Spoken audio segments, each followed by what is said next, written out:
So guys, we are back with another This Week in Destiny breakdown video. So let's jump straight in. First off, Arms Week is now live. If you missed my guide video on Arms Week, it's live on my channel right now. So go and check that out if you are at all confused. But the premise is, use hand cannons in the game and they'll get some unique mods. And you can also get the first ever shotgun hand cannon as well. You can learn more though in my guide video already live on my channel like I've stated.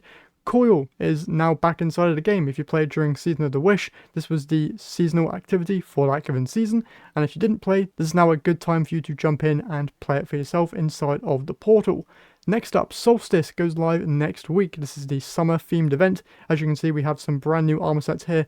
These beach themed sets are going to be Eververse exclusive, but we do have an updated returning set with an armor set bonus apparently coming as well. So look out for my guide on that when that goes live next week. And you can also see two brand new weapons here as well, being held by the Titan in the middle and the Hunter on the left, with the Warlock holding a reprised bow from, I believe, last year's Solstice event. But now in terms of how this event is actually going to be changing from years prior, they're not going to be doing a bonfire bash activity. Instead, they're going to be adding in a plethora of modifiers to portal activities. These modifiers are inspired by solar energy, which is very fitting for the Solstice theming, and you might recognize some of these effects if you paid attention to artifacts in the past.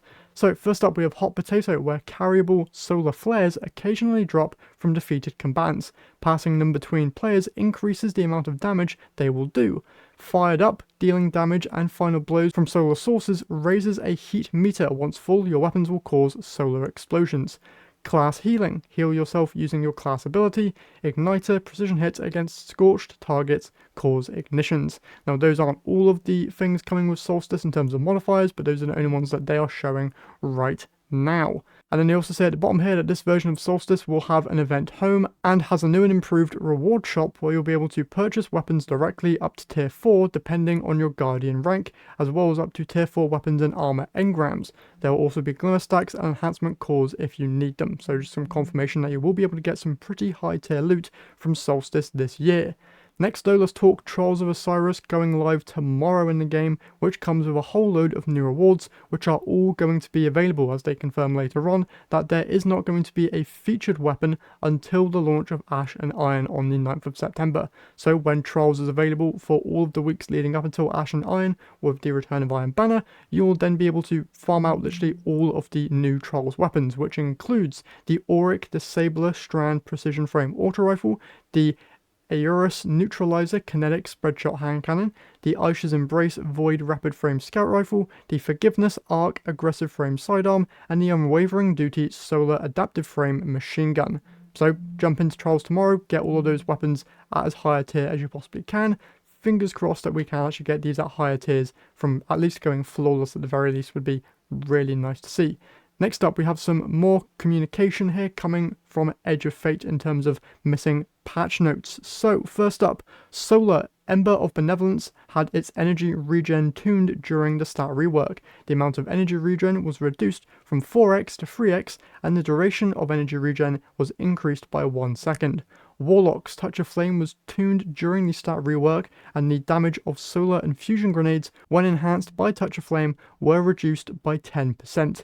Moving on to exotic armor, we have some changes here to Speaker's Sight as well as Wings of Sacred Dawn. The main one here for Speakers is that the lifetime of the healing turret was reduced from 15 seconds to 9 seconds, which is quite a big nerf there, but personally haven't really noticed it too much from my playtime using it, so it's still a very good exotic. And for Wings of Sacred Dawn, it no longer reloads your equipped weapons from reserves. Then they talk about currently investigating stuff. So Warlocks, we want to acknowledge the players are feeling the sandbox for Warlocks is being left behind by other classes. Buddy builds, or the turret builds, don't benefit much from the stat changes, and there aren't many meta melee builds that benefit from the additive melee changes. Among other feedback, we are investigating a tuning pass for Warlocks that will start with Ash and Iron and continue through Renegades. So as a Warlock main, I can confirm that buddy builds have been dominating Warlock builds recently, and that stats don't really affect those too much, so getting some changes there to the Warlock subclass through Ash and Iron and Renegades is going to be great in my opinion. Titans, they're investigating an interaction where Unbreakable on Prismatic Titan doesn't appear to work as intended with Shackle Grenades.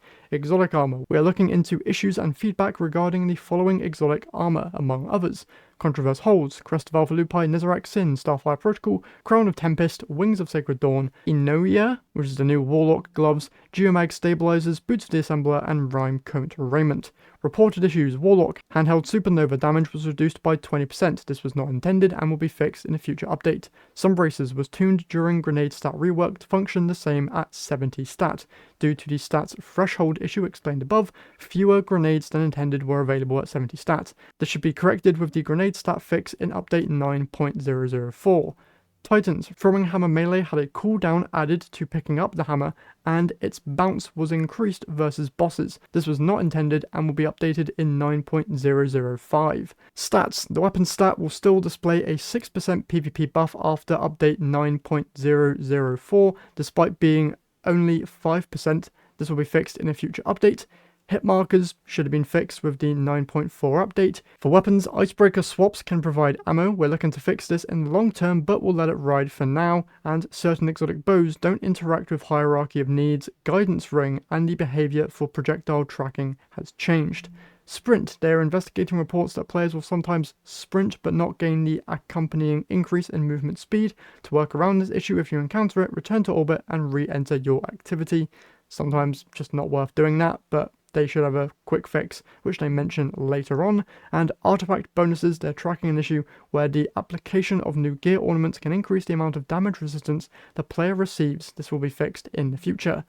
Desert Perpetual investigations, they are aware of many cheaters within the raid race, and those people will most likely, hopefully, be banned, which is great. Raid and dungeon difficulty scaling, they mentioned this in the past, but they're basically just going to be making the raid on normal mode a little bit easier, as well as tuning some of the challenges, mainly the Combined Mastery Triumph. They're going to be lowering the requirements for that, so it should be way easier for you to get at least tier 2 gear from the raid, which is very nice. They go more in detail here on the sprint bug. They have a short-term fix for next Tuesday, August 5th, with the 9.0.05 update. And they state here that while there may still be instances of the issue occurring after the update has shipped, they believe it will reduce the frequency as they continue to investigate a more long-term fix.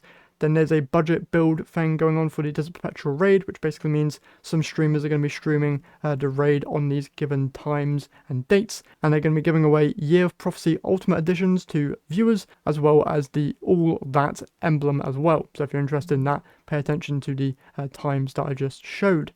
Then there's another lore thing, Bungie rewards, and a Bungie Foundation campaign wrap-up, as well as the player support report. So a whole load of stuff there. Basically Arms Week live right now, Solstice next week, Trials tomorrow, and a whole load of other bug fixes that are going to be getting fixed pretty soon with next week's update.